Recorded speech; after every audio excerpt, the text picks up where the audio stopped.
Qisadii haweeneydii Ilaahay ka badbaadiyey dulmiga. Waxaa dhici karta in xaqdarro iyo dulmi lagula kaco, haddana dulmigaasi uu noqdo waddadii badbaadadaada. Waxaa dhici karta inaad dareento ciriiri, diiqad iyo cadaadis la moodo in samadu kugu soo dhacday. Hase ahaatee, mar qura ayaa albaab kuu furmaa oo aad ka baxdaa walwalkaas iyo walbahaarkaba. Waxaa suurtagal ah inaad dareento cabsi iyo murugo, haddana muddo kadib ayaad garwaaqsataa in cabsidii iyo murugadiiba ahayd albaabka farxaddaada iyo barwaaqadaada. Waxaa laga yaabaa inaad isweydiisaan, sidee bay ku dhici kartaa arrintaasi? Waxaad ila wadaagtaan qisadan cajiibka ah oo ku soo aroortay Saxiixul Bukhaari. Waagii jaahiliga waxaa jiray qoom Carbeed oo lahaa gabadh madow oo addoommad ahayd. Kadibna way xoreeyeen maadaama gabadhaasi aanan lahayn tol iyo xidid toona. Waxay iskala joogtay reerkii ay addoommada u ahaan jirtay. Maalintii dambe, gabadh gashaanti ah oo kasoo jeeda reerkaas ayaa soo aaday dhanka suuliga si ay u qubaysato. Waxayna gabadhaasi sidatay maro qaali ah oo dhexda dumarka ku xidhan jireen waagii hore. Waxayna maryaheedii dhigatay suuliga dibaddiisa. Kadib, shimbir la dhaho fargoosatada ayaa aragtay maradii dhexda lagu xidhan jiray, taasoo midabkeedu ahaa casaan ama guduud. Waxayna u malaysay inuu hilib yahay, wayna daftay oo la duushay. Markii ay gabadhii suuliga ka soo baxday ayay weyday maradeedii. Kadibna waxay ku tuhuntay in gabadhii madoobayd ee addoommada ahayd inay xaday maradii. Reerkii oo dhan ayaa gabadhii garaacay, wayna fatisheen, xataa waxay baadheen xubinkeeda taranka ah. Iyaduna waxay leedahay maradiina waxaa qaatay shimbirta fargoosatada.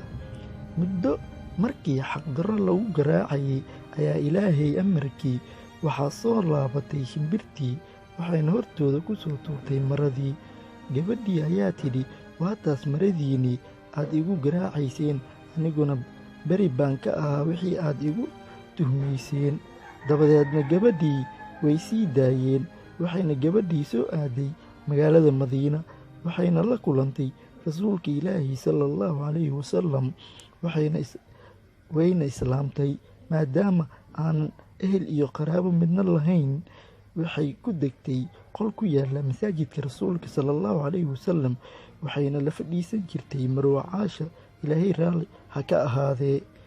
Markay hooyo Caasha la fadhido, waxay aqrin jirtay maalin kasta beydkan ama meeriskan gabayga ah: ويوم الوشاق من تعاجيب ربنا ألا إنه من بلدة الكفر أنجاني. oo ay igula jeedo maalintii maradu waxay ka mid ahayd mucjisooyinka rabbigeena. War hooyahay, dhulkii gaalada ayuu igu badbaadiyey. Marwo Caasha ayaa weydiisay maxay ahayd maalinta marada. Kadib gabadhii ayaa qisadan ugu warantay. Qisadan oo uu soo saaray Imaam al-Bukhaari kutubkiisa 3623, waxay daliil u tahay in marar badan dhibaatooyinka kugu dhaca ay noqon karaan furaha farxaddaada iyo guushaadaba. Qofkuna haddii aanu weligii murugoonin ama aanu walbahaarin ama dhibaato aanay ku imaanin, ma dareemayo farxad iyo guusha u timaada macnaha ay leedahay.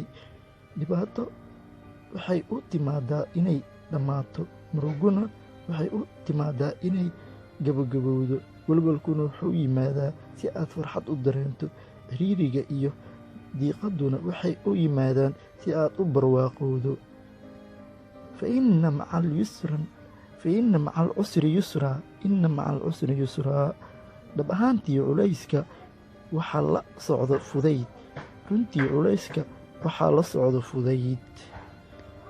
وعسى أن تكرهوا شيئا وهو خير لكم وعسى أن تحبوا شيئا وهو شر لكم والله يعلم وأنتم لا تعلمون. waxaa laga yaabaa inaad nacdaan wax wuxuuna idin yahay khayr. Waxaa laga yaabaa inaad jeclaataan wax wuxuuna idin yahay shar. Ilaah baan garanaya, idinkuna ma ogidin.